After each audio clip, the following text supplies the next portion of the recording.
عليكم ورحمة الله وبركاته. ازيكم حبايبي؟ يا رب تكونوا في احسن صحة وفي احسن حال. النهاردة ان شاء الله بإذن الله نفتح قراءة برج القوس، وان شاء الله بإذن الله خير للقوس. قبل ما ندخل في القراءة احب انبه عليكم لا يعلم الغيب الا الله سبحانه وتعالى. الفيديو مسجل ولكن التوقيع جديدة. النهاردة الاثنين 14 اكتوبر 2024. بتمنى منكم ما تنسوش اللايك، واللي لأول مرة يشوف القناة يشترك في القناة ويفعل كلمة الكل عشان يوصلك كل جديد مننا. يلا نسمي ونصلي على رسول الله عليه أفضل الصلاة والسلام ونفتح القراءة. بسم الله ولا حول ولا قوة إلا بالله. بسم الله. اللهم صل وسلم وبارك على نبينا محمد وعلى آله وصحبه أجمعين. بسم الله ولا حول ولا قوة إلا بالله. برج القوس، من الواضح انك انت متهم بحاجة ما عملتهاش اصلا، او كلام ما قلتوش متهم بيه، بس راح تظهر براءتك، لان اتهام باطل. عموما انت متهم اتهام باطل، ولكن حقيقتك راح تظهر. في سر بينك وبين حد يا برج القوس، هو سر مش اسرار، ولكن ممكن الشخص ده راح يخون العهد، او السر ده راح حد يروح يبوح بيه. لو في سر بينك وبين حد، او لو في سر عايز تقوله لحد ما تقولهوش، خليك كتوم، او خليه بينك وبين نفسك، ما تحكوش لحد مهما كانت الظروف يا برج القوس، لان من الواضح ان في شخص هنا راح يفتش السر اللي بينك وبينه، فاحذر لو انت لسه ما قلتوش.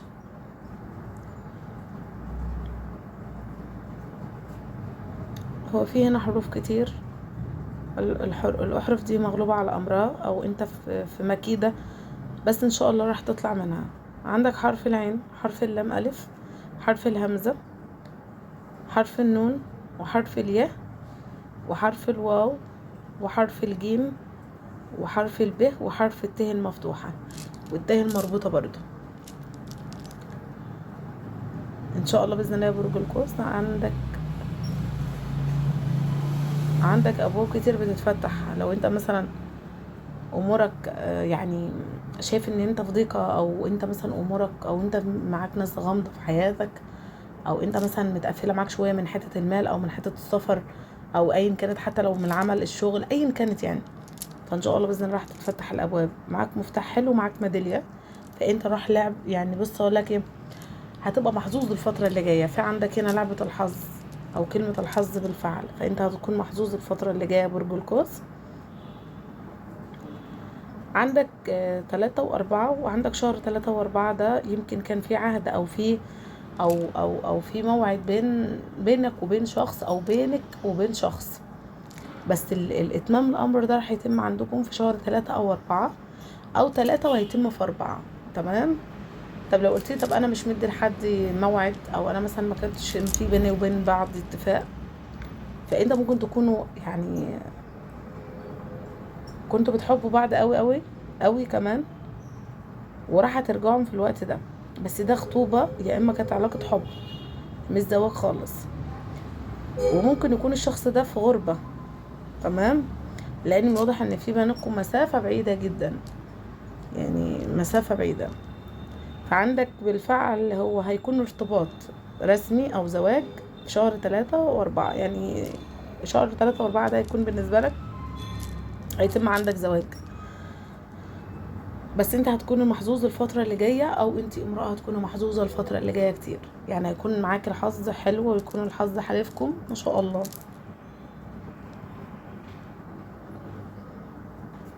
انت بص يا برج القوس، انت في انتظار الرجوع، ولكن مش بتبادر بالرجوع. انت مثلا في انتظار الشخص ده يرجع لك، او الشخص ده يكلمك، او لو انت مثلا قاعده في انتظار الشخص ده، طب امتى هيكلمني، طب هيتواصل معايا، طب هو بيفكر فيا، طب انا على باله. طب ما تبادروا بالصلح. لو الشخص ده قريب منكم، او لو انتوا بتحبوه، لان شايفه ان الشخص ده قريب منكم وبتحبوه جدا، وفي ألفة ما بينكم، مش مجرد حب او علاقه عاديه، او علاقه عاديه، لا، في ألفة ما بينك وبين الشخص ده، او بينك وبين الامراه دي. في هنا الامراه ديت ممكن تكون مطلقه او ارمله معاها اطفال، بس انت كراجل متعلق بالامراه دي قوي. انا مش هقولك انت هتضحي، بس الامراه دي برضو بتضحي لاجلك في حاجات كتيره. تمام. يمكن هي الامراه دي بتضحي اصلا عموما، بس انت بتحب الامراه دي وراح ترتبط بالامراه دي. الامراه دي معاها اطفال، فعندكم امرأة منتقبة، في لكم اسم ونصيب معاها، في اسم ونصيب. ممكن تكون الزواج المرة التانية. تمام، يعني ده زواج للمرة التانية.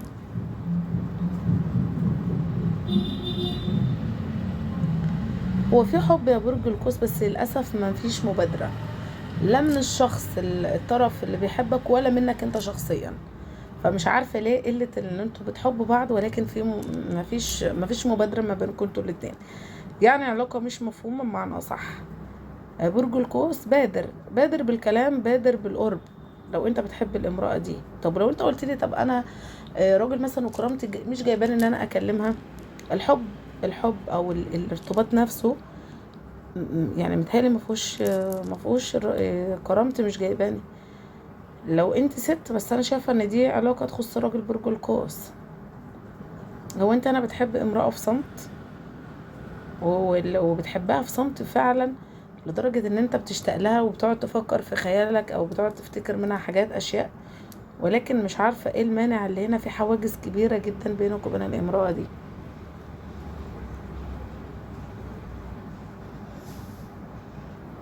انت راح توصلي لهدفك يا امرأة برج القوس، لان من الواضح ان في هنا امرأة بتعافر او بتحاول توصل يعني الهدف. راح توصلي ان شاء الله باذن الله. برج القوس، انت متخلص من طاقة سلبية او من طاقة سامة او علاقة سامة بمعنى اصح. من 3 شهور انت لسه في معاناة، او في لسه نزيف جواك، او لسه في نزيف جواك كامرأة، مش قادرة تنسي الوجع او الجرح. بعدتم، ولكن لسه في الوجع موجود، الجرح لسه موجود، بس راح تطيب يعني. ما تقلقش يا برج القوس. بص، انت قدها وقدود، ومريت بتجارب اكتر من كده، ومراحل صعبة وعديتها، ومراحل صعبة وعديتها عادي يعني. ليك منافسين، ولكن برضو يعني انت متأكد ان ده منافس، او متأكد ان الشخص ده عدو ليك او عدو ما، ولكن بتتواصل معه وبتتكلم معاه. هل انت مثلا عايز توصل لحاجة معينة؟ الله اعلم، ولكن شايفة قربك منه في مصلحة. مش معنى كده ان برج القوس بتاع مصلحته، لا. يعني زي ما تقول انا عارف عدوه، بس انا داخل في يعني امعاءه كده لحين ما اشوفه هيوصل لحد ايه. فبرافو عليك يا برج القوس، ماشي مع السحاب لحد ما توديك، مع ان انت عارف الشخص ده عدو ما، ولكن انت معاه. بتحاول تخرج من حياة برج القوس، ولكن برضو الحياة ضغطاك. في مواقف هنا عايز تخرج منها ومش قادر، في شخص عايز تنساه ومش قادر. مهما تحاول، بس الشخص ده مسيطر على عقلك انت شخصيا، لان هو في شخص بالفعل يمكن كان قدر من الله سبحانه وتعالى، ولكن القدر برضو ما جمعكوش انك تعيشوا مع بعض، بس ليك اسم ونصيب مع الشخص ده. سبحان الله، في شخص هنا بحرف الميم ليك اسم ونصيب معاه. ولو انت الامرأة اللي بتسمعيني، ففي ليك اسم ونصيب هنا برضو بحرف الميم. طب لو انت بحرف الميم، يبقى ليك الاسم والنصيب مع الشخص اللي انت سبته في الماضي، لان انا شايفه ان هنا في رجوع للماضي. برج القوس مش بسهوله ان هو يتنازل عن كرامته، ومش بسهوله ان هو يرجع الماضي ليه لو فيها جرح او وجع. انا بعدت خلاص، بعدت، ولكن ممكن القدر زي ما جمعكم في يوم من الايام، راح القدر زي ما القدر جمعكم والقدر فرقكم، راح يجمعكم تاني برضو يا برج القوس. في قضيه لصالحك او حكم محكمه، ولو قلت لي ده بتتاجل قضيه بقالها سنين ومش عارفه اخد حقي، فهي ده لمصلحتك. بس هي ان شاء الله في شهر 12 هيكون اخر حكم ليها، يعني مش هيكون في تأجيل تاني. تمام. طب لو في شخص هنا واخد حكم قضائي من 10 ل 15 سنة، في عندك هنا نقض او في استئناف في القضية، واحتمال تاخد نص المدة، او الشخص اللي يخصكوا يعني. ففي احتمال هنا نص المدة، لان المدة مش هتاخدها كلها لو في حكم محكمة. يعني شايفة من الواضح ان في هنا شخص مسجون، او في حد من تبعكم، او ممكن لو انت مثلا حد برج القوس وبيسمع له برضه هو برج القوس، ففي هنا خروج من قضية، او الحكم مش هيكمل. في امرأة شرانية في حياتك يا برج القوس، عندك علم بيها على فكرة، يعني انت عندك علم بيها بس مش عارفة، او شرسة بالفعل، وبس انت مش عارف تعمل ايه. يعني انت مستمر في الحياة معاها، ولا انتوا بتعافروا مع بعض، او انت مثلا امرأة وعارفة ان في، بس هي دي امرأة، امرأة غير سوية، امرأة مش طبيعية برج القوس. ولو قلت لي طب انا حاسس ان انا في اتجاهها مشاعر، ولكن انا مش عارف ايه اللي بيجذبني اتجاهها مثلا، تمام. هي امرأة مش كويسة، يعني طاقتها مش حلوة ابدا، طاقتها كلها غل او حقد، سبحان الله. لو انت امرأة فهي امرأة برضو، بس في هنا شخص ممكن تكون انت امرأة، يعني امرأة وفي حياتك امرأة شرسة بتسيطر على زوجك مثلا او على حبيبك مثلا، فانت مش عارفة تعملي ايه معاها. فهي الامرأة دي بالفعل امرأة غير سوية ابدا.